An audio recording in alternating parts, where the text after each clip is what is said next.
Cassie. Hi, Caitlyn. Hi, creepy people. Hello. I'm pretty sure I did something really weird with my eye because some lashes are falling into it. Oh. So if I was like that, it's fine. Don't mind me. That's why. I'm used to being in a podcast and not on a video. So it's true. Yeah, it's a little bit of an adjustment. And I have a lot more lash going on right now. I'm very blonde. It's a real adjustment. Yeah. It feels like I super glued my eyelids together. Kind of looks like it. Does it? No. Oh no. Okay. I'm kidding. She looks so pretty. I mean, I look okay. But I'm all done up for our engagement shoot later. So yeah. And I really brought it down on my side just to like make her look even better. Oh my God. Yeah, because Cassie and I, our engagement shoot. No. Oh, yeah. I won't be in these photos. Just this camera here right now. So. All right, fine. I was gonna invite you, but whatever. Okay. All right. If you're new to our creepy corner of the world, this is P&W, Haunts, and Homicides, where we chat about true crime, paranormal, and all things creepy in the Pacific Northwest, and also occasionally mango sparkling wine. In our show, the show that we're doing right now and presenting for you, we do a tarot reading at the end of every episode for a little deeper insight into what we're talking about for the day. Yeah. It's true. We'll do it again today. Yep, we do it every time. Yeah. Mostly. Yep. Listen, there's always an exception to the rule. Yeah, usually for like bonuses, which we have on our Patreon. Sometimes we do bonusy things. Oh, man. We do bonus episodes. What else do we do, Caitlyn? We're working on getting them videos for every episode. Yeah. Oh, my goodness. Do we have any businessy business to get to, do you think? I don't know. I kind of just businessed with the Patreon shenanigans. That's true. What other businesses? We do have bonuses for them coming up, so we just recorded a bunch. That we do. Yeah, Yes. We still have more to record. Yeah, we do. If you can believe that, there are more bonuses coming. I have an announcement. It's hot today. Yeah, it's really hot. And it was hot yesterday. And I went to the beach. And it was a perfect beach day in Oregon. It was like one of those rare, very rare, warm beach days. It was great. Yeah. That sounds so lovely. I know. Come to Oregon. Come to the coast. Or don't, because there's already too many people here. But, whatever. Do you? Sorry, I made it like really enticing. I didn't mean to. I thought we wanted our creepy friends to come hang out. We do. If you live at the coast, I would not be opposed to you inviting me to a house party. Bonfire. Yeah, type thing. So. Yeah. All right. Well. All right. Are you ready? Yeah, I'm ready. Okay. Break my heart. She's not ready, but here we go. Okay. On October 12th of 1980 at 7:22 p.m., a 911 call was placed from a secluded road south of SEATAC, the Seattle airport. But SEATAC if you're nasty. Yeah. Yeah, of course. Reporting to the dispatcher that a young girl had just been raped. She said that her attacker had instructed her to stand in front of his vehicle until he drove away following the assault. She was terrified that he would shoot her because he'd made no attempt to obscure his face or hide his identity. Wow. Ballsy. Yeah, pretty ballsy. But yeah, I could see how she would come to that conclusion. That's fucking terrifying. He's like, just walk away from the car. Nothing else bad will happen. Wink, wink, nudge, nudge. Say no more. Hates it. Once she was able to confirm he'd left the immediate area, she ran to a hillside home. The humble home was situated on her right-hand side, just a very short walk away, which was lucky considering sunset was over an hour prior to her making that short trek. So it's dark outside. Yeah. It belonged to Paul Liston. He was a retired carpenter who was the last holdout in the area. Everyone else had sold their property to the airport. Oh. It was going to be part of an airport expansion at some point. Okay. So it was his call that came into 911 dispatch at 7:22 that evening. The victim's description of her attacker addressed kind of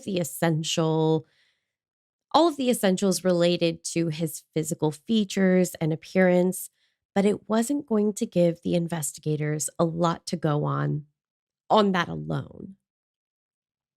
She had been attacked by a white male, aged approximately 25 to 30, standing about 6 foot tall, with a medium build, as well as a beard and shoulder-length light brown hair. At the time of the attack, he was wearing a 3-piece cream-colored suit. What? Yeah. Weird. That is really weird. Okay. Real weird. Did you just come from like a wedding or something? Like what? Yep.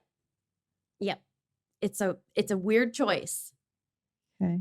Very like noticeable too. Uh-huh. Yeah, there's going to be a lot of weird color palette choices.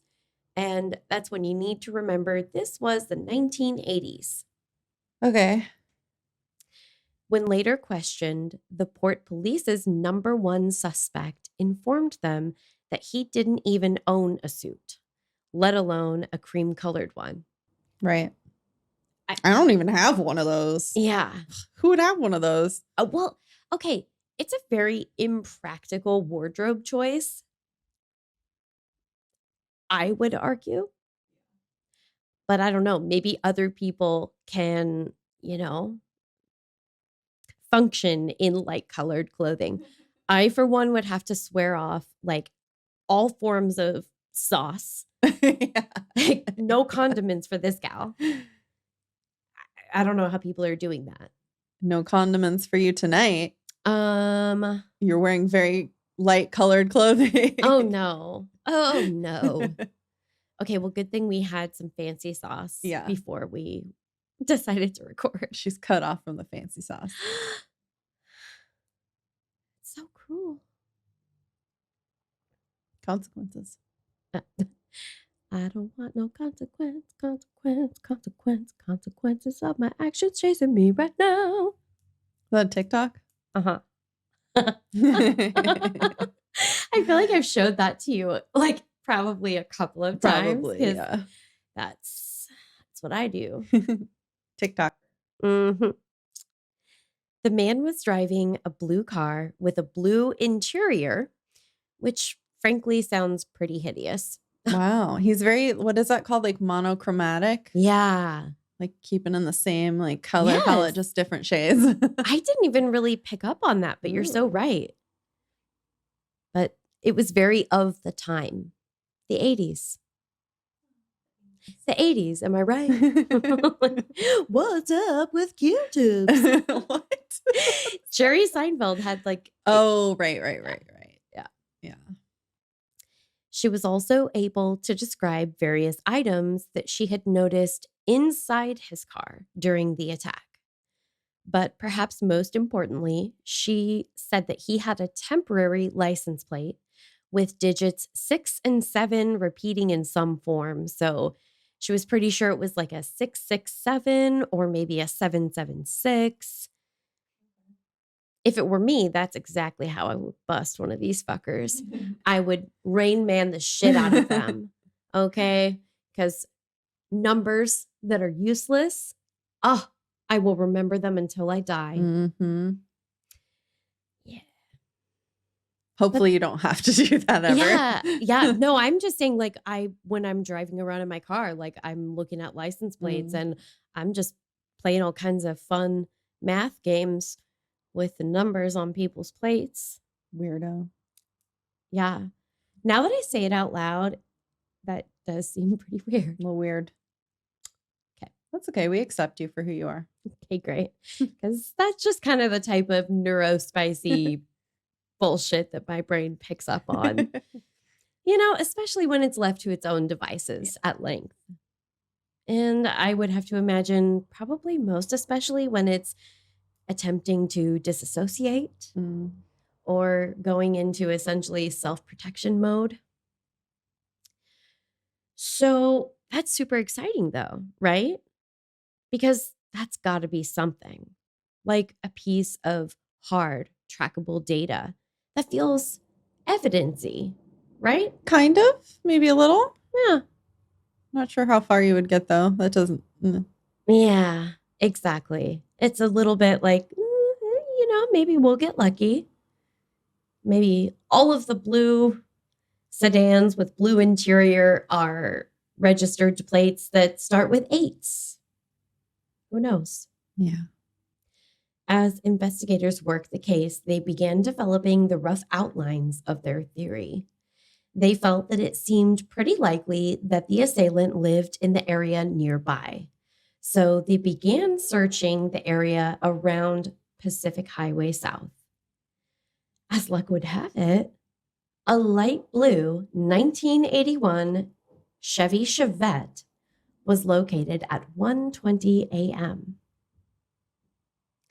No one was in it at the time it was initially spotted, so officers waited for the driver to return to the vehicle. They figured it was worth sitting on the car for 20 or 30 minutes if that's what it took. I mean, how often is law enforcement going to get handed a potential lead on a silver platter like this? Yeah. Maybe ruminating in the restaurant parking lot set things off on the wrong foot, though. Oh. They were immediately suspicious of the man leaving the restaurant with a young, attractive woman alongside him. Was she his next victim? I don't know. I hope not. They had very little doubt that they had found their man because, it's a blue car. So, well, did they? I'm not going to ask any more questions. I'm just going to let you go. You won't be happy with the answers. Yeah. I'm like, well, did they check though? I mean, this is literally less than 6 hours after the crime, essentially. Yeah. So, guys, I don't think you've solved it. I could be wrong, but I rarely am. Yeah, it seems a little bit like he's your suspect, right? Not like you're proven guilty. Not even a suspect at this point because they have no idea who that car belongs to. Right. He's a person of interest. Yeah. At best. A suspected suspect. Yes, exactly. Yes. Yeah. There's layers. It's like a bloomin' onion at the Outback, Delicious. Are we getting a bloomin' onion? Maybe. Snacks. Anyway. However, while this was a white man with a similar hairstyle and facial hair, again, I'd like to say it was the 80s, he wasn't exactly a perfect match in their estimation because he was only about 5'8". And the victim believed her attacker had been roughly 6 feet tall. Yeah, it's like a little bit taller than 5'8". As well, couple inches, 4 inches. Yeah.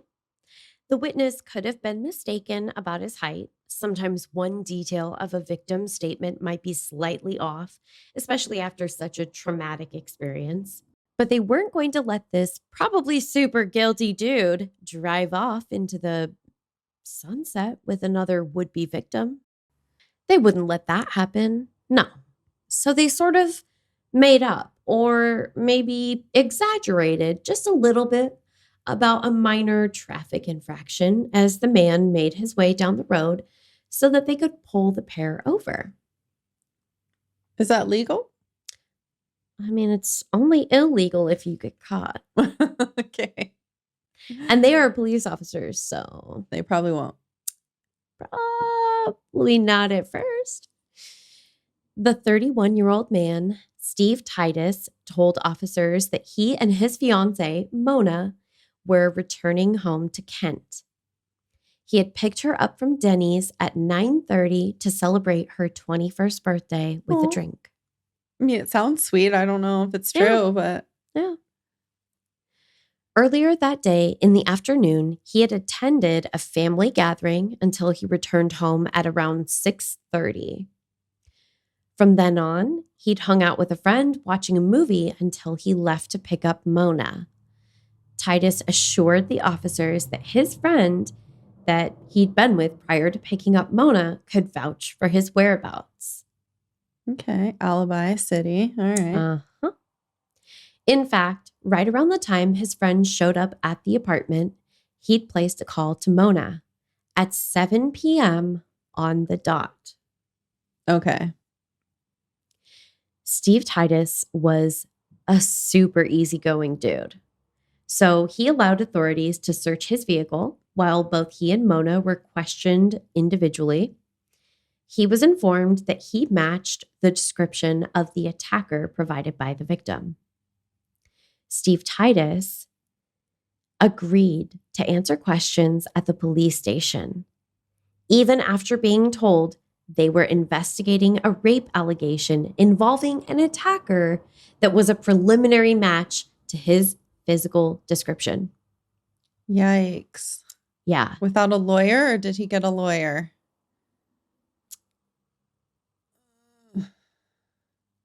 Well, I mean, if you're not guilty, why would you need a lawyer? Right? Yeah. Yeah. Yeah. Why would you? I wonder. Oh, no. Let's see how it plays out. Probably not exactly the birthday plans that either of them had envisioned, but they understood that a serious crime had occurred and they wanted to help if they could. Oh, gosh. Like, especially it's Mona's birthday, right? Like, she didn't have anything to do with this at all. Exactly. Steve was polite and cooperative throughout the entirety of these interactions, even smiling in the mugshot taken of him at the time. Oh, because he was probably like, yeah, this is like, I'll probably never get to do this again because I'm like such a good person. Exactly. It's probably what I would do to like frame it. It's funny you should say that because of the celebratory nature of their evening up to that point, the pair even asked if a photo of the two of them could be taken. They figured, won't this be an interesting story to tell at a cocktail party or to our kids someday? Yeah. Oh, remember that birthday of yours that we spent, a good chunk of the night down at the police station? We just wanted to really try to help the police solve this crime. Yeah, it's a crazy story. Yeah. You need proof. Yeah. Because, man, if you told anybody about what had happened up to this point, they'd be like, no way. Yeah, pics or it didn't happen. Yeah, pics or it didn't happen. Mugshots or it didn't happen. Yeah. Because, of course, they both knew Steve had zero involvement in the crime. So what was the harm in cooperating with the police? They were just doing their jobs. They were totally doing their job.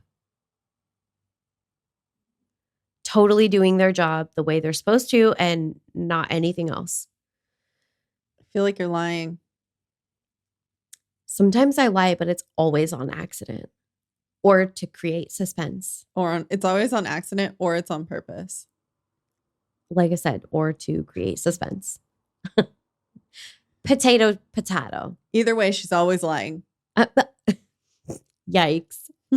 Anywho. Just kidding. I trust her. Not long after their visit to the police station, a photo montage was shown to the teenage victim. In fact, it was just the day following the attack, and it was conducted in her mother's Tacoma home. She reviewed carefully for some moments and then pointed to Titus, stating that it had to be him. He was the closest one. What do you make of that? Not good. No, it's not good. Immediately based on what she says, Yeah. Red flags. Yeah. Yeah, if these are the only options, that's the guy because like he has a beard. Yeah.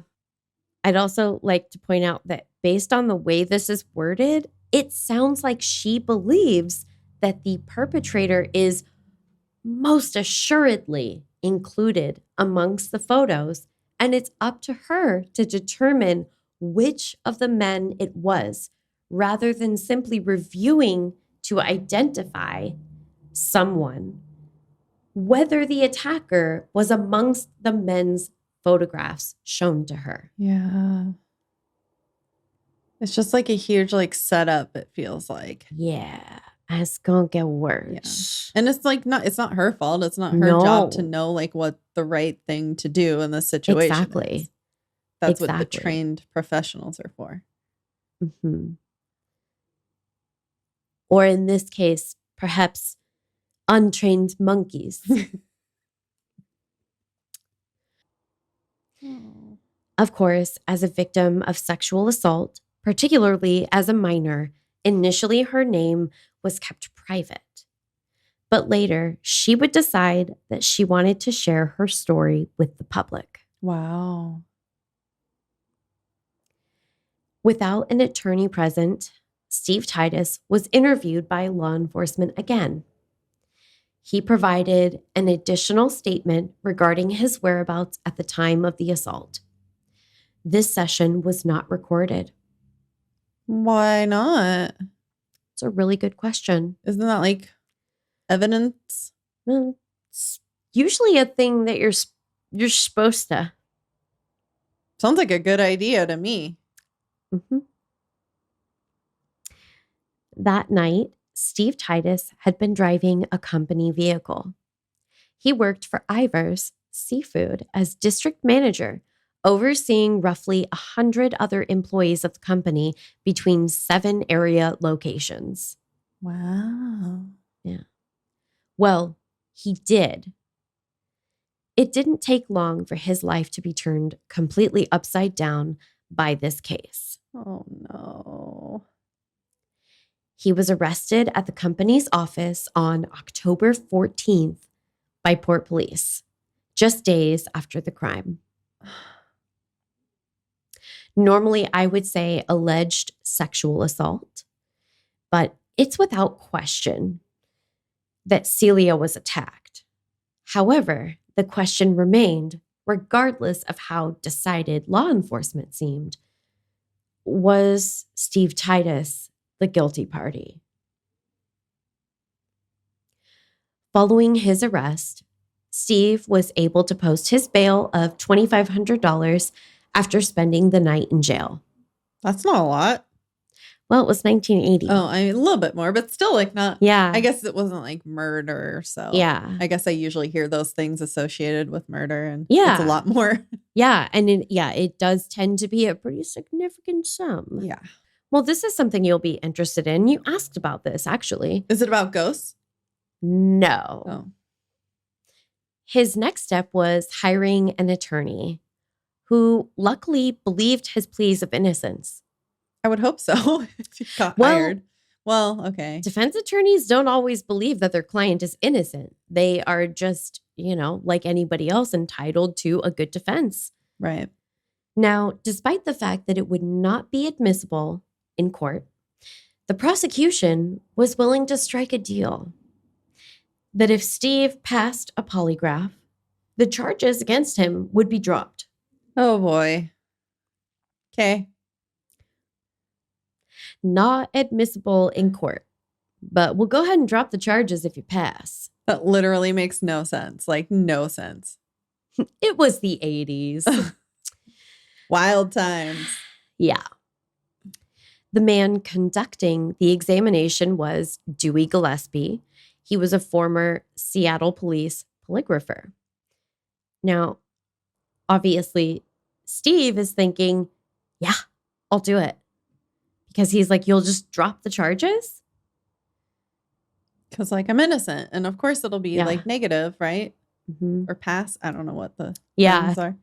Yeah, of course. Of course, I'm going to get off scot-free because I didn't do this. All accounts indicated that Dewey Gillespie, he's the one administering the polygraph, that he's a very kind and ethical man. he was also a very well-respected expert in the particular field. Like being an expert in bullshit doesn't. Yeah. Well, he actually, I will say this. He has some things to say that I think the prosecution probably was like, you don't got to say that. Oh. He understood the limitations of the polygraph. Okay. But, it's an imperfect, I want to say science because that's the phrase, but my God, it's pseudoscience. Is that what it's called? Almost. Yeah. there's real science involved, but there's little doohickeys that go back and forth. Yeah. The doohickeys. The doohickeys. Yeah. Is that how they still do it? Or was that like a really old school type of thing? Do you know? I don't know. I would assume. Yeah. And they're just not in popular usage. Yeah. Certainly not with the frequency that they once were. So I can't imagine you're not going to be upgrading your polygraph machinery at this point. Maybe now it's on a computer and they hook you up, but it's on a computer screen, not just And it could be. I think I have seen tests where it's oh, this doesn't look like, we time traveled back to 1930. Yeah. But yeah, I don't know. If anyone's taken a polygraph recently, email us and let us know what it was like. Yeah, right after you email your lawyer. Because who the hell let you do that? Some people just have to take them, in the military. Which is just okay. We can't go down this road. We can't go down this training. Road. I'm just going to get upset, and then I'm going to start losing eyelashes, and I can't with this. No. But I have no strong feelings on the topic, as per usual. All right. Both the prosecution and defense agreed to him administering the polygraph exam to Steve because that's the deal they struck. And like I said, he's known for being fair, ethical. He's a good dude. And he's real good at this. Unfortunately, when Steve failed the polygraph test, because turns out being real anxious might impact the result, there was only one other option offered in lieu of prison time. Admit guilt and submit to a treatment program at a state hospital for sexual psychopaths. Oh my God, the real guy is still out there. Mm-hmm. Wait, no, Cassie, they've got him. No, they don't. Yeah. Scuba Steve didn't do it. It's not great. Steve is such a nice guy name, I feel like. Maybe I'm biased because I have an uncle named Steve. Yeah. My mom's boyfriend's name is Steve. So Steve. Hi, Steve. He's probably not listening, but that's okay. Yeah. My mom would be like, Steve, let me play this for you real quick. My daughter said your name on her podcast. Do you know what I realized? What? I think it was the Beetlejuice episode. I mentioned my mom 3 different times, and I'm constantly talking about my mom. Yeah. Well, is that she's weird? Adorable and lovely. She's funny and just, yeah. I'm not seeing the problem, I guess, is what I'm getting at. I love my mom. Sorry. I just love my mom. I'm again, still not seeing the problem. I'm obsessed. Have you seen the show Smothered? No, it's not like that. It's reverse Smothered. Yeah. She's like, God, I wish I could get away from that. Oh, sorry, Mom. Of course, being the honest and exuberant young man that he was, completely assured of his innocence, Steve declined, and so the case went to trial. That's the place where we're supposed to have a very well-defined set of rules to help a jury of his peers determine whether he was guilty of the crime beyond a reasonable doubt. Just a quick refresher on that process, because there's been a few things that haven't gone exactly like they're supposed to. Yeah. What's unreasonable doubt? Right? I don't know. I don't think that's, I think that's one of those terms that doesn't really go both ways. It's is it doubt? Just say doubt. Yeah. I don't know. Well, okay, so they do define what reasonable doubt is. So I guess the flip Maybe- side, there yeah. is unreasonable doubt, but the way that they define it, it's not really intended to be like two opposites. It's intended to be more like, we are specifically outlining what qualifies. I guess That that's makes true. Yeah. Yeah, I don't know. I might have been just talking out of my ass. It sounds right to me. I was thinking too of like how they pick the jury. Like they don't want anyone who's biased. So maybe like Yeah. unreasonable doubt would be like, oh, you're super biased against this Right. person. And Yeah. Well, sir, you believe that all people of this race, gender, Yeah. or creed are criminals. So I'm going to say that's unreasonable. Pretty unreasonable. Pretty unreasonable. Solved Let's it. see. Huh? Solved it. Solved it. I need a gavel. I want to get a gavel. I just had an idea. Don't get yourself a gavel. Okay. I mean, I'm definitely not going to get myself a gavel. I feel like that is really just reinforcing stereotypes about me that I don't know. Like, I feel like I'm going to get you one. that has to happen organically. I can't get that for myself. Forget this conversation ever happened. And just like that, it was gone. Did you see it float away? Oh, I saw something sparkly over Fairy there. dust.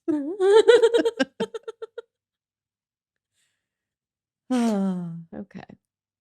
We're almost done. Okay. It's going to get so much better. I'm sad. I know. Poor Mona. I know. Her birthday is ruined. God. I mean, Steve's life is also probably ruined, but Mona's 21st birthday. Yeah. There's going to be a few people that I feel like their lives are ruined. But yeah, I mean, Steve and Mona certainly jumped to front of mind in this moment. On February 25th of 1981, the trial began. So that's just about 4 months after the attack occurred. So that's pretty quick. But it's really fast. It's real fast. The defense tried to argue that the victim's identification of Steve from the photo array should be excluded from evidence. Cassie's nodding her head and she doesn't even know the half of it yet. It's unreasonable. Undoubt. No doubt, bruh. Very unreasonable. His photos were differently sized and styled compared to the other 5 included. What? I mean, why not just circle his photo with a red pen and draw in arrows pointing to him while you're at it? Like, did any of the other dudes even have like beards and hair? I have no idea. Oh, okay. Yeah, I haven't read a lot about what anyone else in the photo array, like what they looked like or anything, because everybody's so focused on the fact that like, hello, all of that was so improper. Yeah. And improper is a polite way of saying fucked up. Shouldn't that immediately be like, what's that called when they do something wrong in a... I mean, it should be stricken. It should that shouldn't have been admissible. Yeah. Hello? Like what? I take it you're so upset that it might have been included. Did I not say that already? No, I don't think so, but you kind of gave it away with your reaction. You're not hiding your feelings. No, I'm not very good at it. I have no poker face. This so-called evidence really should have been excluded. Just in case you were unclear on my thoughts up to this point. However, the judge left this to the jury to decipher. So yeah, he was like, yep, that's totally allowed. Because, so often juries are made up of brilliant legal minds, obviously.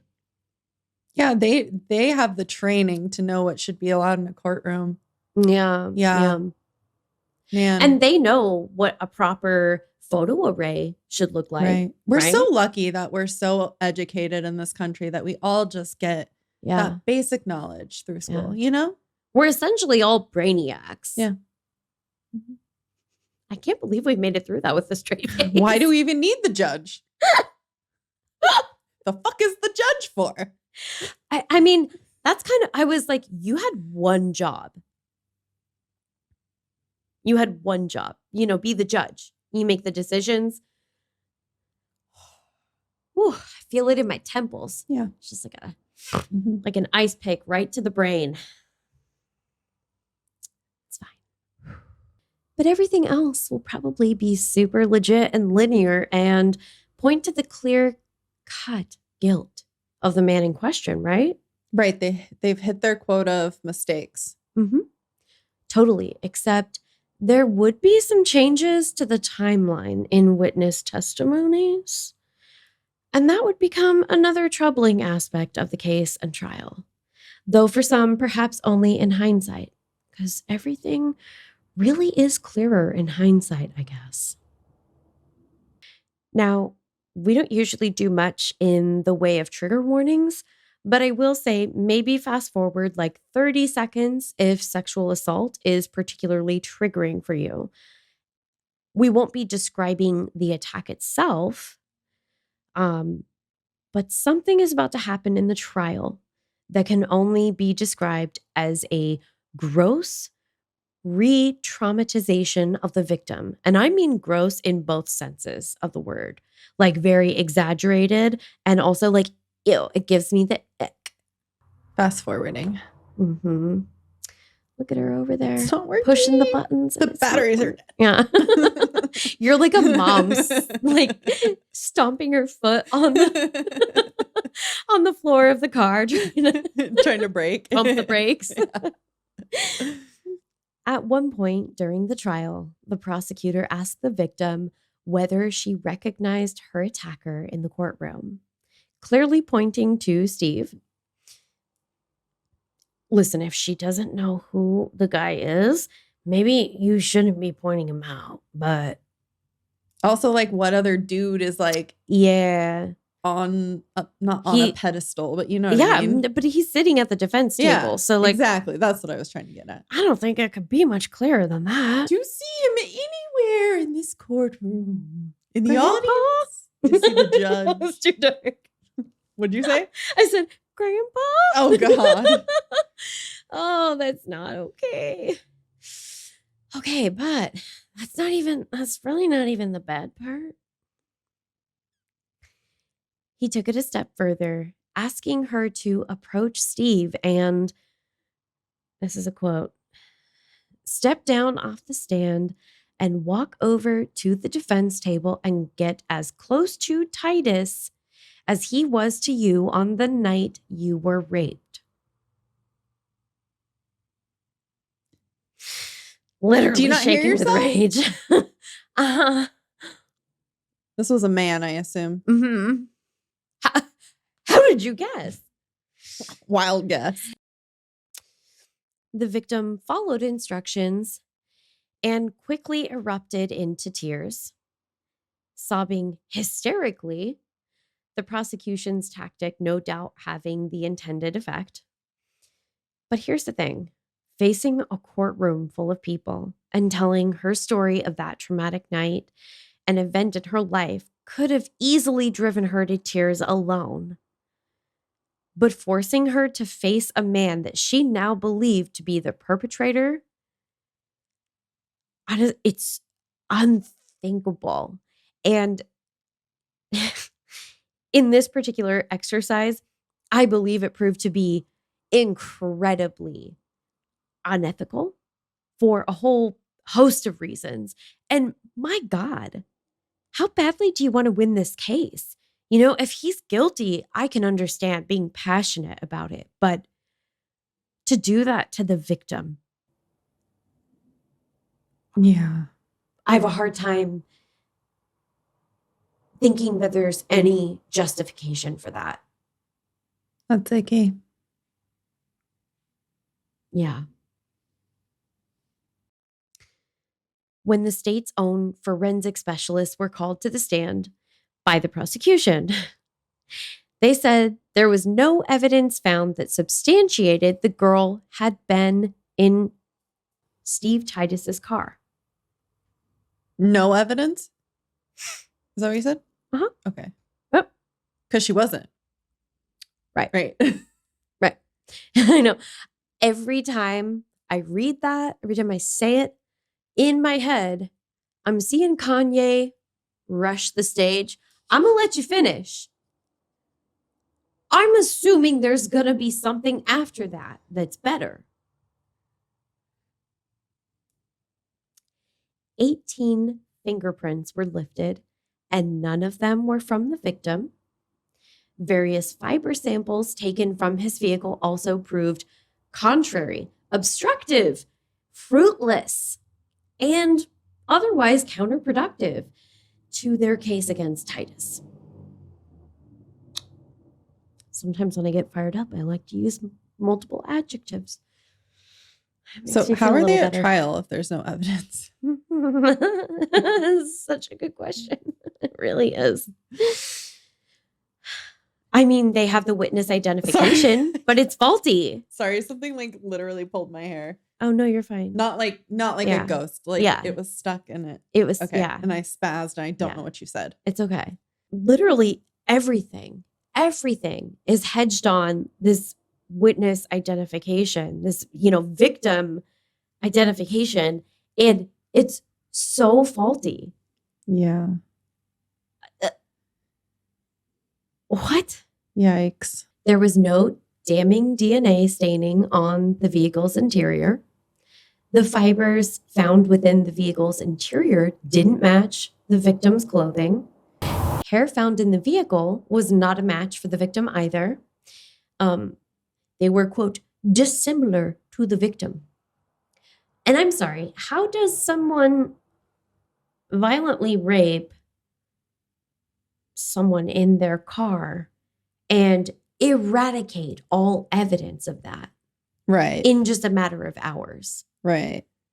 But like there's other like hairs and fibers and things. Right.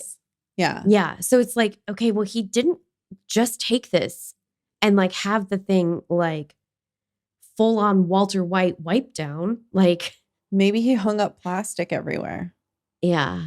That's, you know what? That's not something she would remember and be able to recount.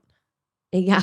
You make a good point there. Not just a hat rack, this one. I like that. No, it really points to like just how unreasonable it is to think that like that's possible.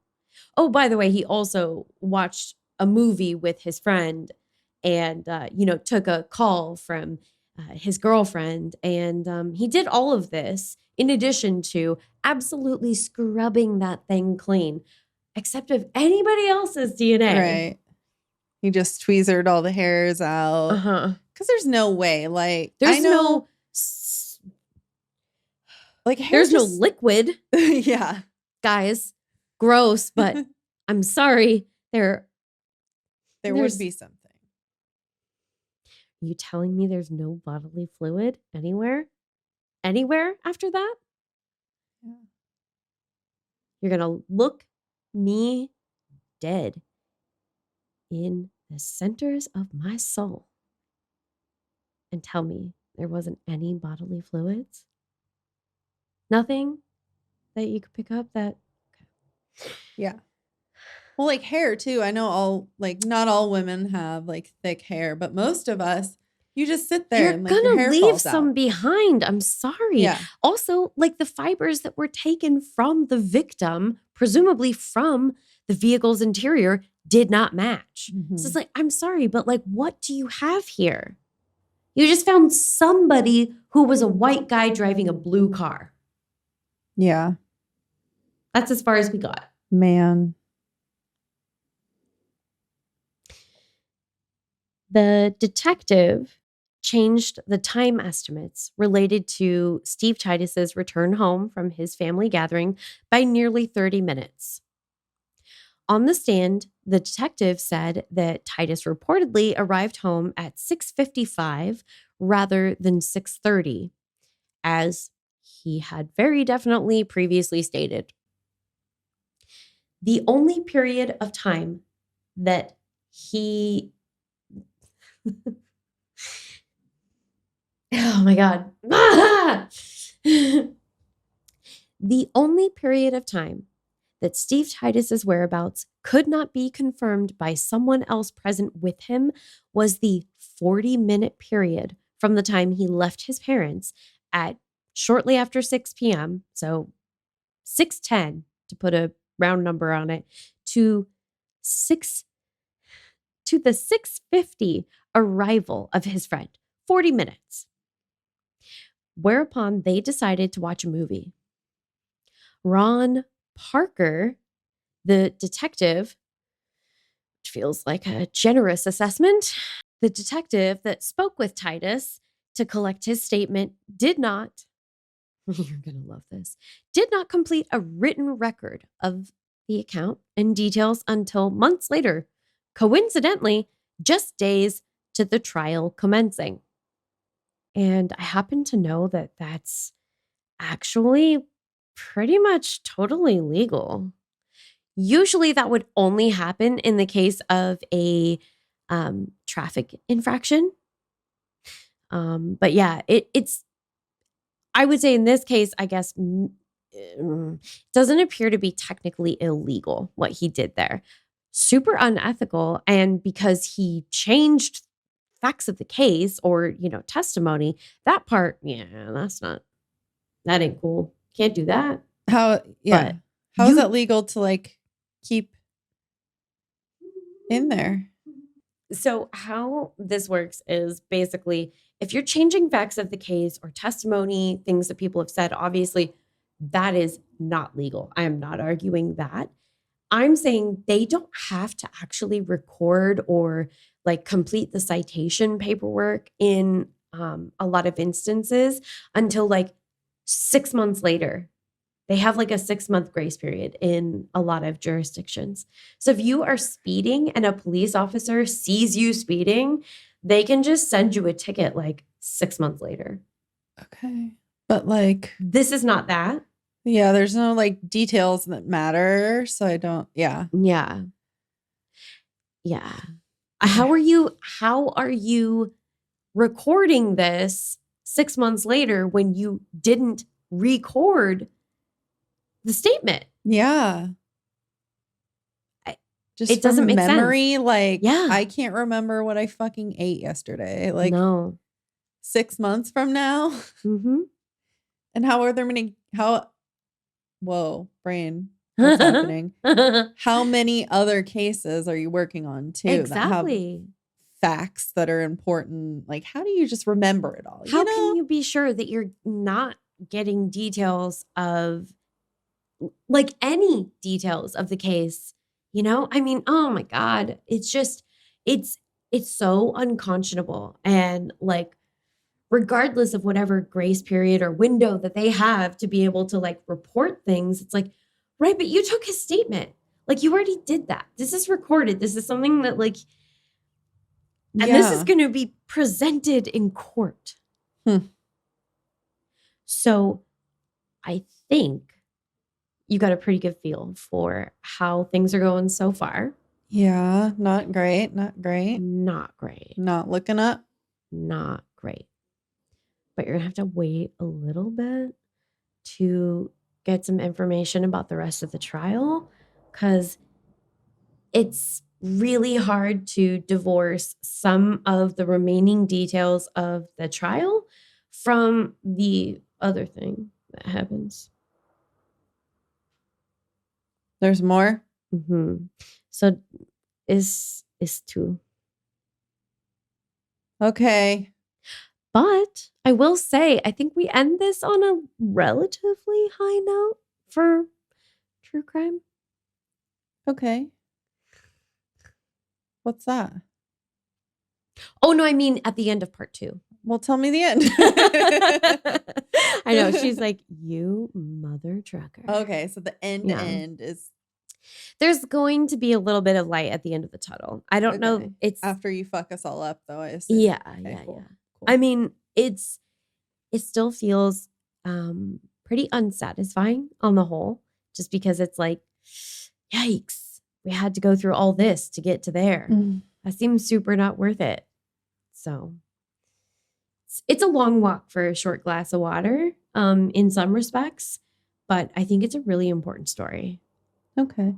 Yeah. I trust you. Like I said earlier. Yeah. She's like, for some fucking reason. Well, are we going to do some tarot? Let's do it. Tarot time.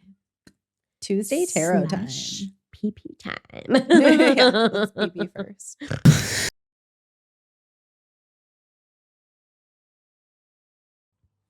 We've arrived. Some tarot. What did you say? I said all right. Oh, okay. And I said we have arrived, but I thought we said the same thing. And I was like, wait, what? What? We never say the same thing.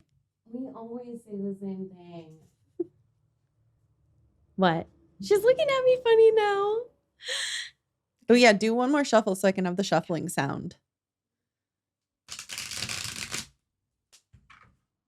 Beautiful. I know sometimes I get mad because we're like shuffling, but then we're talking like nonsense through it. And I'm like, you guys, shut up. I want the sound. Shut up, you. Okay. Picking a card. Ooh, what did she get? Okay. Is it literally the same one that we just put away? I don't know. Is it? Yes. Okay. It's the 8 of Wands. 8 of Wands. Okay. Well, we both shuffled it. That's weird. Yeah, we drew that for. It wasn't Beetlejuice, was it? No, I think it was your last one. Oh, interesting. Yeah, it had to have been because, like, what else would we draw that for? Oh my gosh, it makes so much sense. Immediately, I'm looking at the keywords and I'm like, yep. Okay. So weird. We shuffled the crap out of it. We have proof. We really did. We really did, you guys. We really did. We also don't like drawing the same cards because it's like not as fun to keep reading the same thing. Yeah. So we wouldn't do this on purpose. Gets a little old. I know. I was thinking we should get like different books. Oh yeah, we should. Yeah. Because we're still learning. I mean, we don't have them all memorized. There's no way we could. This is like how we are learning is to keep reading the same thing over and over. So yeah. But it would kind of be nice to vary it up a little bit more. Yeah. I know we do a little bit. This one, it has like the little book, but I feel like those interpretations aren't really as developed. So yeah, they're just like little stories. But okay, so we should add to our to-do list tonight. We should look for some more books. Okay. If anyone has recommendations.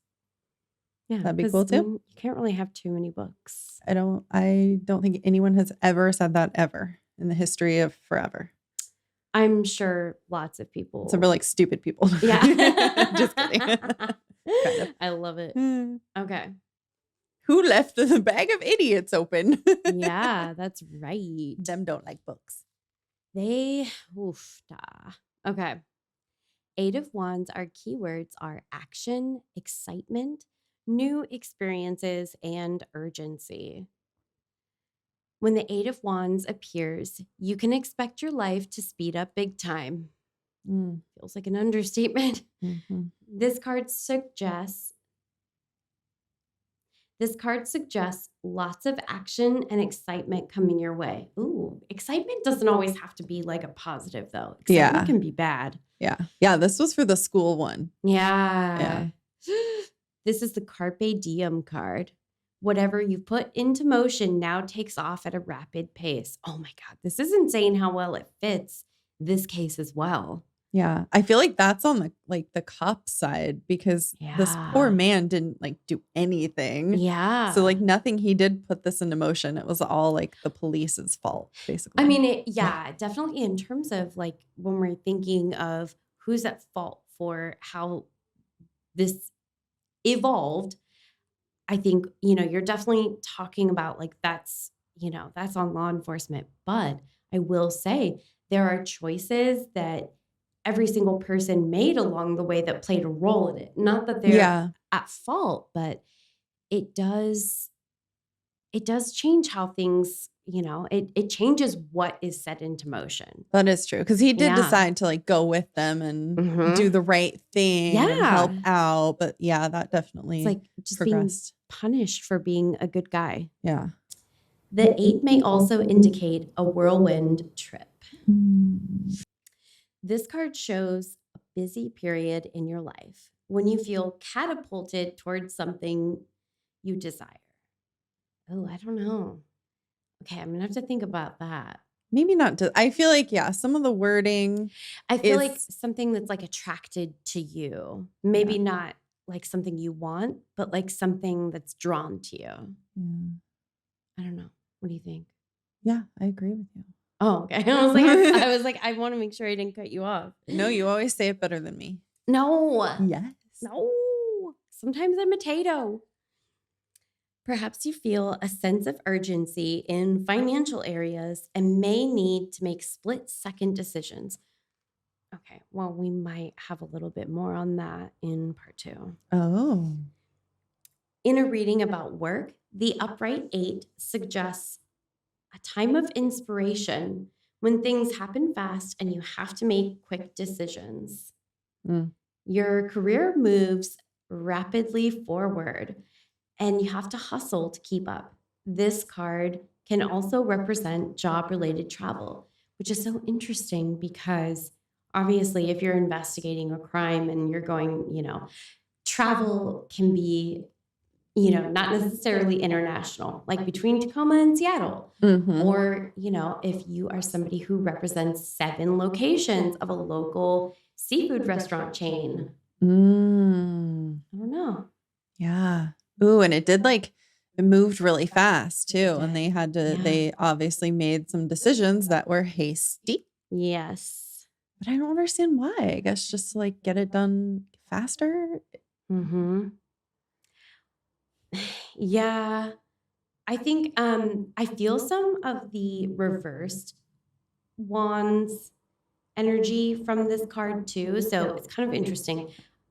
I'm going to pull from the other half of the deck after this. Okay. I feel like we did that last time too. It related with both sides and it just. Yeah. I feel like sometimes it kind of just clarifies, but. I feel like this is one of the cards in particular that you pull, and even the imagery of the birds kind of flying around on it. I feel like it could go either way, up or down. Yeah. There's a couple of cards that we've gotten that are I just keep doing it. And I'm doing the 8. The infinity motion. Yeah, figure 8. Yeah. In a reading about love, the upright 8 points to a passionate and exciting romance. It can indicate a sudden love affair that sweeps you off your feet or a hasty marriage. It's interesting. Okay. Steve and Mona, were they newly? They were a little bit of a whirlwind romance in a way. Yeah. Okay. Oh, boy. Okay. Yeah. 5 of Wands? Yeah. Okay, so we've got... That's just very definitive Wands energy. Good God. Thank God you have longer arms. A little. Yeah. It doesn't take much to have me beat. I'm a T-Rex. Okay. Oh, wow. Okay. Keywords. And I was like, as soon as I looked at that one, I was like, I think I'm remembering some of the principles of this card and sort of the, oh, yikes. Okay. Did we say it's 2 bobcats or something fighting each other? I think it is, wrestling, which is just the imagery of 2 people having a tussle.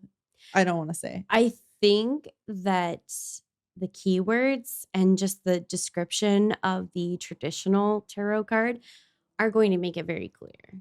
Okay. Keywords are competition, ego battles, disagreements, and confusion. So I can't find one of those that doesn't fit. And when the 5 of Wands appears, it suggests a struggle for power, money, or recognition. Ego battles may interfere with the smooth flow of life. In some cases, it shows competition for resources or control. Confusion and disagreements exist. And in the traditional deck, it literally shows 5 different, presumably, male figures that appear to be like battling with like staffs. Mm. They're like kind of play fighting, like in the way that like maybe young boys would. Oh my gosh. Okay. The interpretation. Bickering and self-interest cause irritation, and you need to concern yourself with getting matters back on track. Wow. There's aspects of the case that I've researched that I didn't even put in my notes for part 1 that is just like, whoo, front of mind. I might have to try to talk a little bit about that. Discontent may arise from differences in philosophy or personality. Mm. When this card shows up, you may be defending your territory, putting up a fight to hold on to what you think is yours. Try to assess the situation objectively. This may be a mock battle or a conflict of egos that lacks genuine substance. Wow. Cannot make that shit up. That is insane. Like defendant, even. They use the word defending, like mock trial. Yeah. It's like what I kept hearing. Right?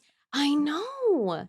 Yeah, this trial was a mockery. Anyways, in a reading about money, this card may show your financial situation is unstable or competition is cutting into your take. Arguments about money and spending cause tension. In a reading about work, the 5 can represent competition in the marketplace. In-house conflicts or stubbornness may also cause problems. Perhaps you're confused about your direction or you lack self-confidence. I think some people were definitely confused. Yeah. I mean, some people might have had a little too much self-confidence, arguably. In a reading about love, this card suggests you're letting your ego rule. You may stubbornly refuse to compromise or make necessary changes.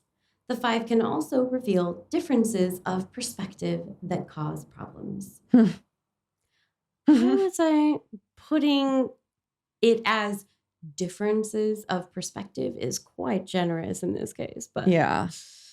Yikes. Wow. Eesh.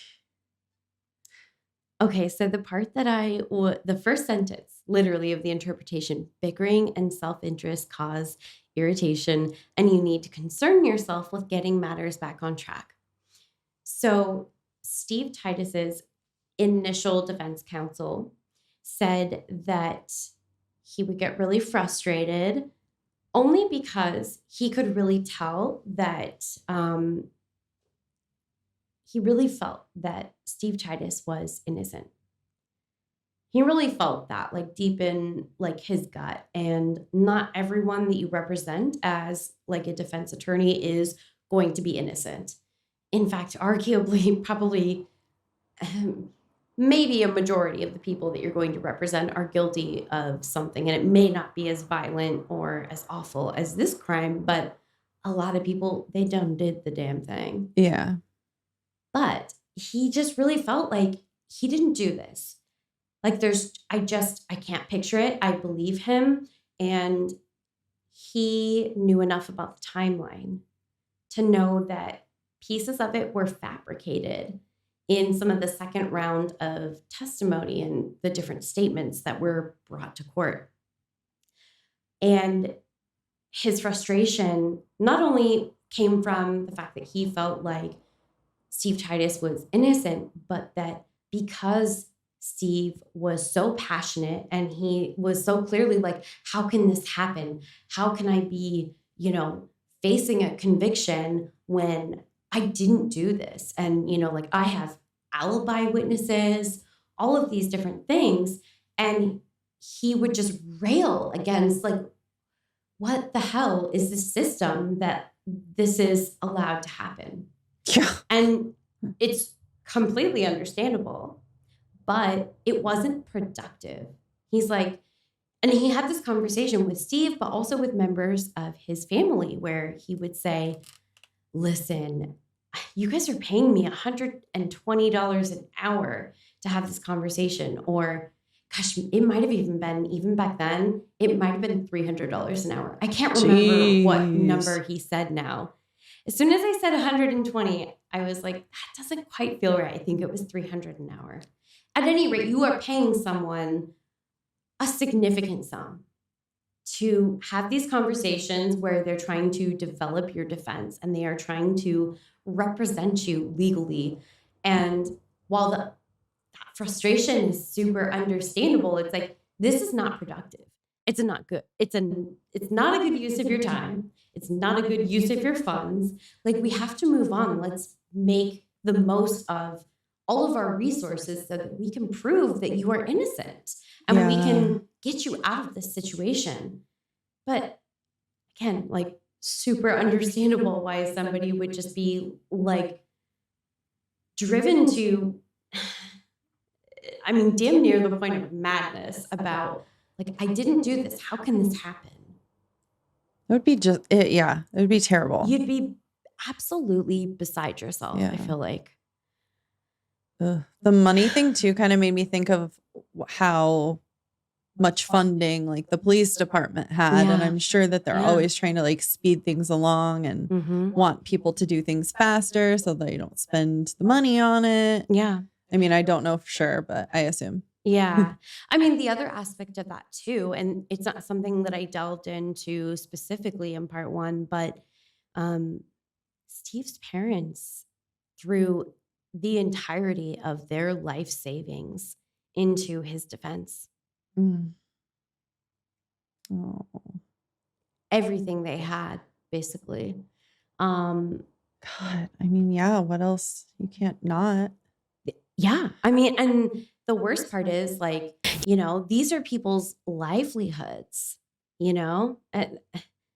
They were not young people. I'm sure at some point that would have been money that was designed to like help them be able to retire. And my God, but like, how do you let your child go to prison for a crime that he didn't commit? A crime that they were such a key part of his alibi. Having been, you know, he came from a family function. And when we really look at the timeline and, you know, the places where all of these things occurred, it is just not physically possible. I remember I did read a book about this case where they talked about this guy is either the fastest or the longest dick in the West. And because they were like, either he did this in like 15 minutes and like that was a lot of things he had to do and pull off in 15 minutes, or he's literally stretching his dick all the way from Kent. Right. Which I thought was a hilarious visual. It is pretty funny. Yeah. And you know what? Steve definitely was the bigger dicked man in this situation. I said what I said. Ugh. Yeah. There was something you said in the beginning of the interpretation about, it probably goes without saying, but it was about like power, like wanting power. And you know, everything I've consumed about true crime usually says that like a rape isn't really about like sexual gratification. It's about having like the power over somebody. So yeah, that's true. You know, I honestly, because so much of what we've talked about in part one was really focused on the fact that it's like, wow, how is this even going to trial? And so I'm thinking about it in terms of like ego battles and power struggles and everything in terms of the law, the legal system, for sure, and law enforcement. But it hadn't even occurred to me that like, yes, I mean, rape is a crime where someone is trying to assert dominance and they are trying to, you know, gain power and control over someone. Yeah. So that is, wow. And even more the fact that he let her live too. So obviously like wasn't about killing her or anything. Right. It was like, I don't know. Yeah, it was really just about that. Well, yeah. Oh boy. Oh boy. I don't even know what to say. I feel like I could go on about this case for so long. For another episode. Yeah. And, you know, we're not just going to be talking about Steve Titus's trial because I can't really say much more without giving it away. Don't go and look up the case, you fuckers. No spoilies. I mean, if you want to look it up, I guess, but there's a lot. I mean, to call it a bloomin' onion is it's not an overstatement. There's a lot. Yeah. We're gonna bring in some new characters in part 2. And yeah. Okay. We'll see. I'll be here. Yeah. She's like, maybe. So will you. Yeah. Have you noticed what our spell candle is doing over there? She's really having a time. Yeah, flickering about. Oh, no. I'm not even referring to that. The melting part? Yeah. She looks like she's trying to grow a dick. If it I'm actually being is honest. Kind of very straight. Oh, I do see. Mm-hmm. All right. Well. Yeah. Interesting. I'm not going to read what's in the little book because I feel like we did a good job. And Caitlyn has a photo shoot to get to. I do. She's got to like go be happy and in love and whatever. God, that sounds exhausting. I'm just kidding. It's lovely. I'm very excited. It is really hot though, so I'm a little bit nervous that I'm going to like just melt. I think hopefully there's like just a nice breeze, not too much to ruffle your hair, but enough to make you feel cool. You'll be in the shade. Yeah. So wish me luck. Everyone wish her luck right now. 1, 2, 3, go. Okay, I did it. Yeah, you guys, it's really hot and these lashes will fall off if the humidity is too high. All right. Yeah, let's do our thing that we do. Okay. Have a creepy ass day. See you next Tuesday. Next Tuesday. Stay away from monochromatic outfits and cars. Yeah. Because they might get you in trouble. Also, beards.